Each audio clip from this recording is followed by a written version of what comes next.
The photograph was found in the rubble 60 years later.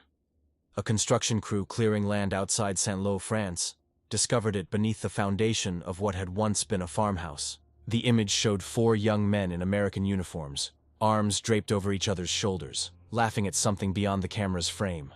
On the back, someone had written in fading pencil, June 3, 1944, "We promised."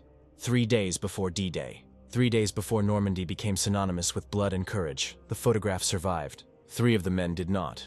But this story isn't about statistics or strategy. It's about Michael Sullivan, a 22-year-old teacher from Boston who carried his students' drawings in his breast pocket. It's about James Chen, the California farm boy who wrote poetry on cigarette papers. It's about Tommy Bradford, the mechanic from Alabama who could fix anything except his own nightmares. And it's about David Rosenberg, the rabbi's son from Brooklyn who believed war could still have meaning. They met at Camp Toccoa in 1943, strangers thrown together by history's cruel lottery. They became the kind of brothers you don't choose, but would die for anyway. Michael wrote to his sister Eleanor every Sunday without fail. His letters painted the war in watercolors instead of blood. He described French countryside, mentioned the interesting work they were doing, asked about her nursing studies. He never mentioned the fear that woke him at 3 a.m., sweating through his sheets. He never wrote about watching boys he'd trained with disappear into the channel's dark waters. Eleanor kept every letter in a blue ribbon, reading them at night when the hospital shifts ended, and she was too exhausted to sleep, but too haunted to rest. The 4 of them made their promise on a night when the English rain wouldn't stop. They'd been stationed outside Portsmouth for weeks, and everyone knew what was coming, even if no one said it aloud. The invasion, the crossing, the beach that would either make them heroes or ghosts. "When this is over," Tommy said, dealing cards with hands that never shook during combat but trembled now, "I'm opening a garage. Best damn garage in Montgomery. You all have jobs waiting. I'll teach again," Michael added quietly. "Show kids that the world's bigger than their neighborhoods, that it's worth protecting." James, who rarely spoke about the future, surprised them all. "I want to write, really write, not just letters home. Stories that matter. Stories like ours." David smiled, his father's prayer book resting on his knee. "I'll marry Rachel. We'll have 6 kids. 7 maybe. You're all invited to every single birthday party, every Sabbath dinner. You'll be family." They shook on it. 4 pairs of hands clasped in the center of their circle, rain drumming overhead like distant artillery. "No matter what happens over there," David said, his voice steady despite everything, "we promise to come home, all of us, together." It was the kind of promise young men make when they're too brave or too naive to imagine alternatives. The kind of promise that war devours without mercy. Michael sealed the vow by taking their picture the next morning. Someone had smuggled a camera into camp, against regulations. But regulations felt meaningless when you were days away from death. They posed outside their barracks, sunlight breaking through clouds for the first time in weeks. For 30 seconds, they forgot about boats and bullets and beaches. For 30 seconds, they were just 4 friends laughing at James's terrible joke about a priest, a rabbi, and a duck. The photograph captured that moment, the last moment before everything changed, before Omaha Beach taught them that promises are beautiful, fragile things that shatter against concrete and steel. Michael Sullivan had wanted to be a teacher since he was 8 years old. His own teacher, Mrs. Kowalski, had shown him that education was escape and empowerment wrapped together. She'd given him books when his Irish immigrant parents could barely afford food. She taught him that his accent wasn't something to hide, but something that carried history. When he graduated top of his class despite working docks every summer, she'd cried. "You'll change lives, Michael," she'd told him, "just like someone changed yours." He taught 6th grade in South Boston for 2 years before Pearl Harbor exploded across the radio. His students were children of factory workers and longshoremen, kids who thought the world ended at the harbor's edge. He'd planned to expand their horizons with geography and literature and dreams. Instead, he'd expanded them with a war that would consume 60 million souls. Eleanor, his younger sister by 3 years, had begged him not to enlist. "You have a deferment," she'd argued, tears streaming down her face. "Teachers are essential. You don't have to go." But Michael couldn't teach children about courage and sacrifice, while other men's brothers died for abstractions like freedom and democracy. He couldn't stand in front of a classroom knowing he'd chosen safety over principle. "I have to," he'd said simply, "so I can live with myself after." James Chen's family had lost everything in 1942. Executive Order 9066 had swept through California like wildfire. transforming citizens into suspects overnight. His parents, his grandparents, his younger siblings, all sent to Manzanar with 2 suitcases and broken hearts. James had been at Berkeley when it happened, studying literature and dreaming of becoming the first Chinese American published in the Atlantic Monthly. The government offered him a choice: internment or military service. He chose the uniform, not out of patriotism but out of fury. If America wanted to question his loyalty, he'd prove it in blood. If they wanted sacrifice, he'd give them more than they deserved. His poetry, scribbled on any scrap of paper he could find, dripped with beautiful rage. They cage the body but not the word. They fear the face but need the sword. We bleed their colors red and white. While they forget, we fight their fight.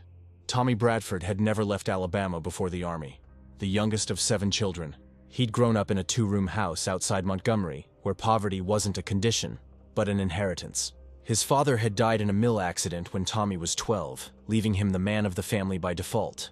He'd quit school to work, spending 14-hour days in sweltering garages, learning engines the way other boys learned baseball. His mother had kissed his forehead the day he left for training. "You come home to me," she'd whispered. "You hear? You come home," he'd promised. Another promise that would haunt him.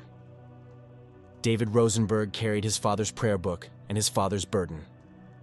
Rabbi Rosenberg had fled Poland in 1938, reading the signs that others ignored or dismissed. He'd brought his family to Brooklyn and immediately started sponsoring other refugees, filling their small apartment with strangers who had numbers tattooed on their arms and nightmares embedded in their eyes.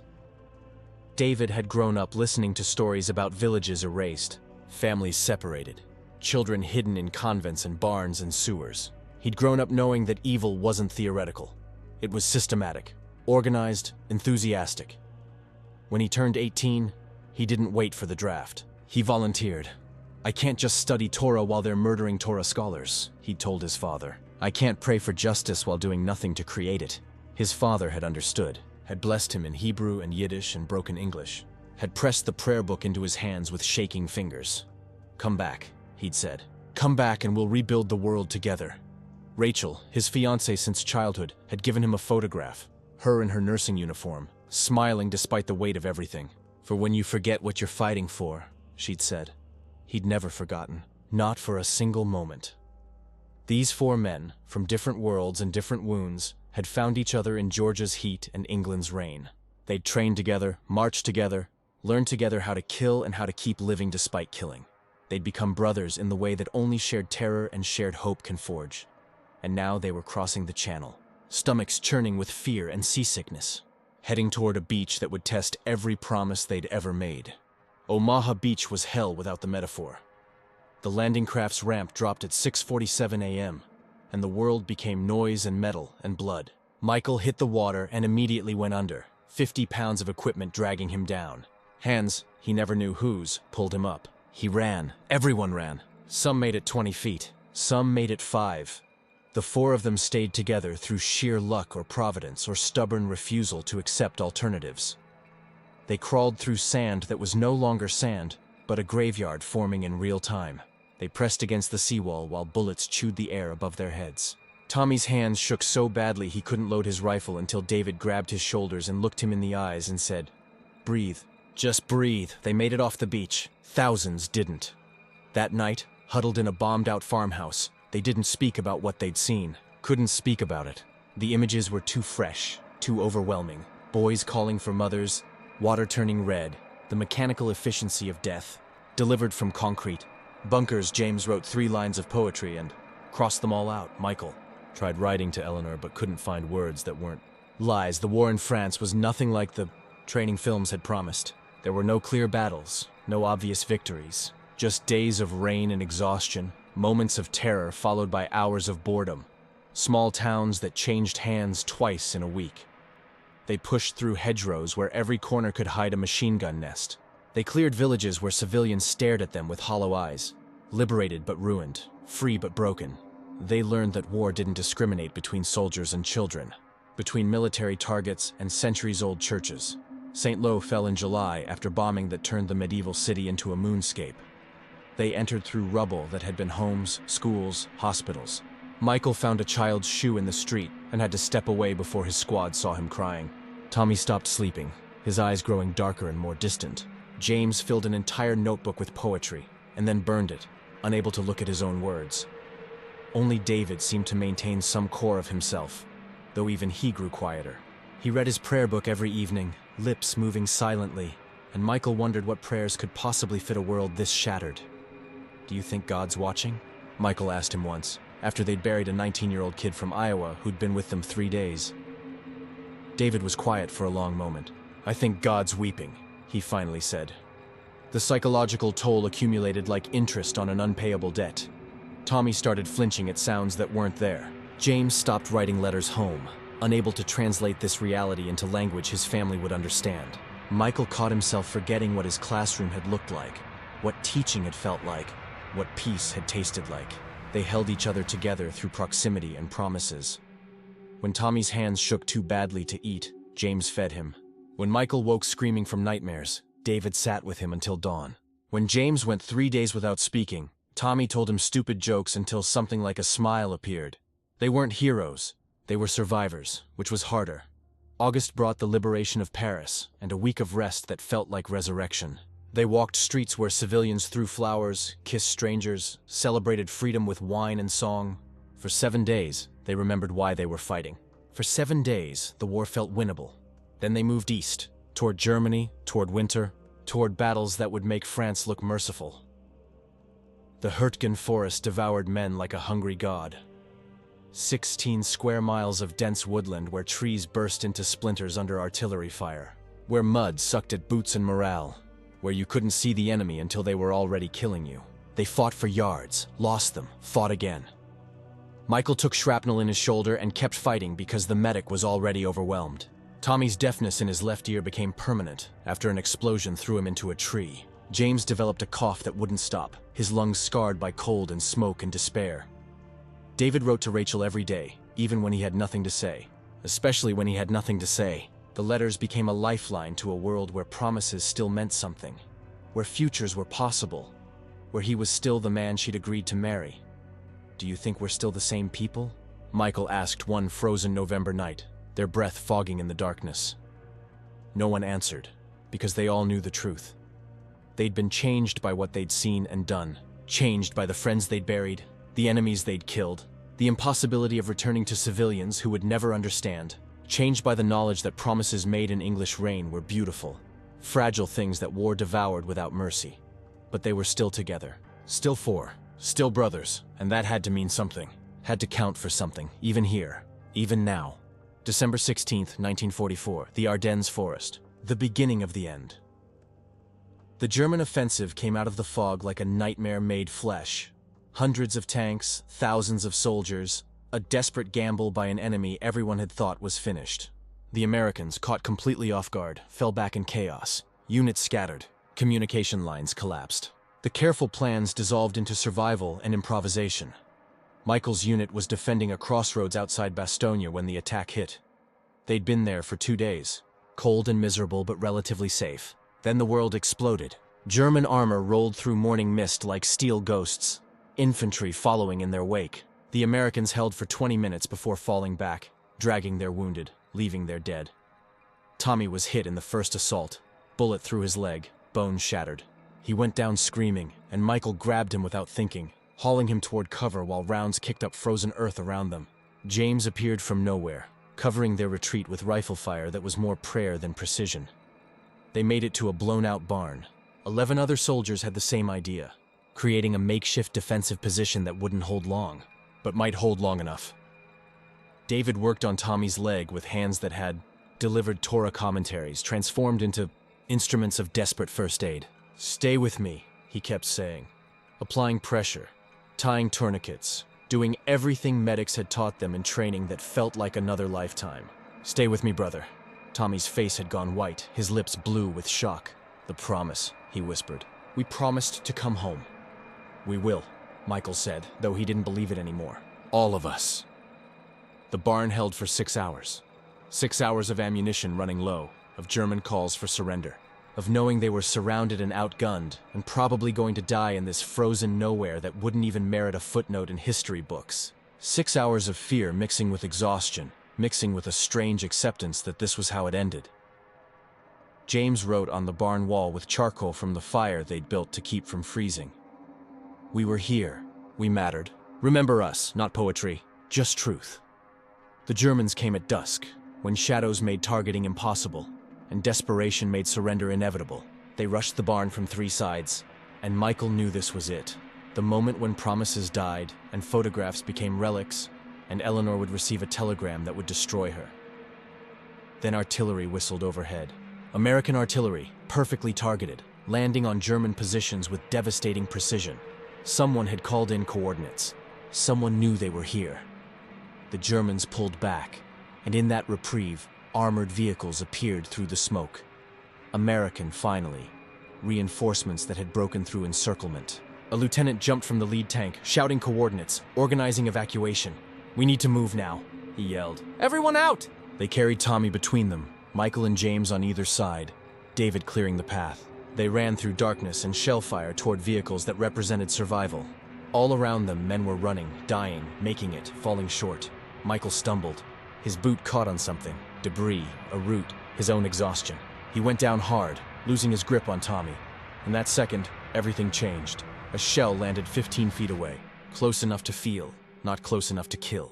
But the concussion threw Michael backward. And when the smoke cleared, James was on the ground, clutching his stomach, blood seeping between his fingers. "No," Michael breathed. "No, no, no!" David was already there, already working, already knowing it was bad. The wound was too deep, too central. James looked up at them with eyes that understood, that accepted, that apologized. "The promise," he whispered, blood flecking his lips. "I'm sorry. The promise? Don't," Tommy said through gritted teeth, tears streaming down his face. "Don't you dare." But James Chen, who'd written poetry on cigarette papers and proven his loyalty in blood, who'd fought for a country that had caged his family, who'd dreamed of being published in the Atlantic Monthly, smiled one last time. "Tell my story," he said to Michael. "Promise me you'll tell our story." He died there, in frozen Belgian mud 60 miles from salvation, 23 years old, and full of words that would never be written. They carried his body to the vehicles because leaving him was unthinkable. They rode towards safety in silence because words had become inadequate. The photograph in Michael's pocket felt heavier than all his equipment combined. 4 brothers had made a promise in English rain. Now, they were 3, and the promise was broken. And Christmas was coming, and the war wasn't over, and nothing would ever be the same. The war in Europe ended on May 8, 1945. Michael Sullivan, David Rosenberg, and Tommy Bradford survived to see it. Survived to hear church bells ringing across the continent, to see soldiers weeping with relief, to feel the impossible lightness of a world without war. But they'd lost more than a brother in the Ardennes. They'd lost the young men who'd made promises they couldn't keep. They'd lost the naive belief that courage and brotherhood could protect you from bullets and shrapnel, and the random cruelty of war. They'd lost James, and with him, part of themselves. Michael returned to Boston in June, thinner and quieter and haunted. Eleanor met him at the train station and barely recognized her brother. His eyes were older than his face. His smile, when it came at all, didn't reach those eyes.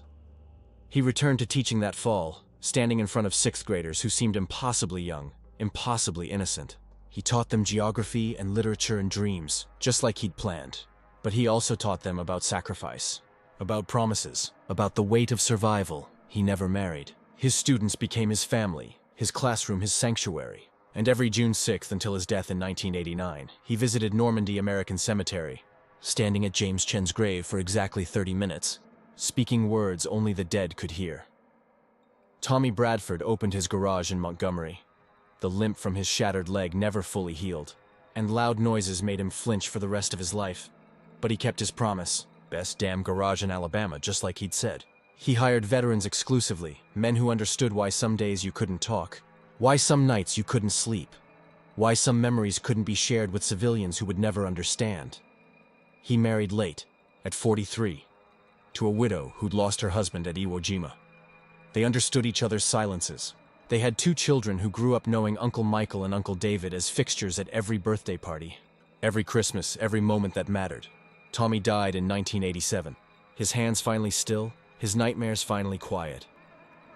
David Rosenberg married Rachel in 1946. They had 7 children, not 6, one more than promised, named James after the brother who would never see their future. David never became a rabbi like his father wanted. Instead, he became a teacher at a Jewish community center, teaching children about resilience and memory and the importance of telling stories. He spoke about the war only rarely, but when he did, he always mentioned the promise. The 4 boys in English rain, the photograph taken in sunshine, the friend who died asking them to tell his story. We remember, he would say, because forgetting is the only real death. As long as we tell their stories, they live. David died in 2001, surrounded by children and grandchildren and a wife who'd waited patiently through 60 years of incomplete explanations and midnight remembrances.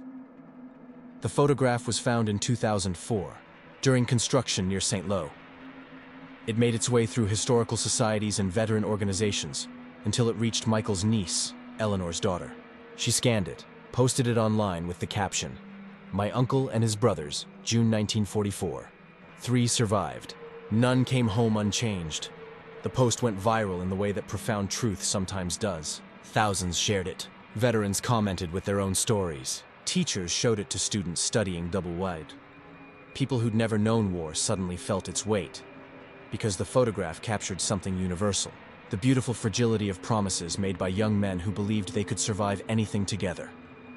James Chen's poetry was eventually published, not in the Atlantic Monthly, but in an anthology of war literature compiled in 2006.